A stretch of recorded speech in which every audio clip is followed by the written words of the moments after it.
On dirait un décor de film, des installations vieillottes pour un parc d'attractions désert.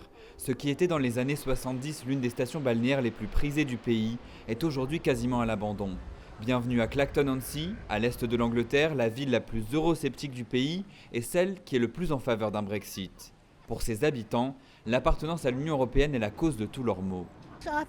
Je pense que nous devrions faire nos propres lois. Il y a trop d'immigrés qui arrivent, qui prennent nos emplois, nos maisons, et il ne reste plus rien pour les Anglais. À Clacton, nous n'avons pas assez d'écoles, de médecins. Ils ne prennent pas de rendez-vous. Nous n'avons pas de logement, ça empire.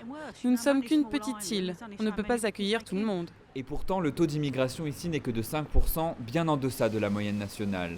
Mais Clacton ne voit que la souffrance à sa porte. C'est l'une des villes les plus pauvres du Royaume-Uni, avec 50% de chômeurs, et l'une des plus âgées aussi. À la mairie, on essaye de justifier l'attitude de ses habitants. Ils ne sont pas racistes ou intolérants, ils sont juste inquiets.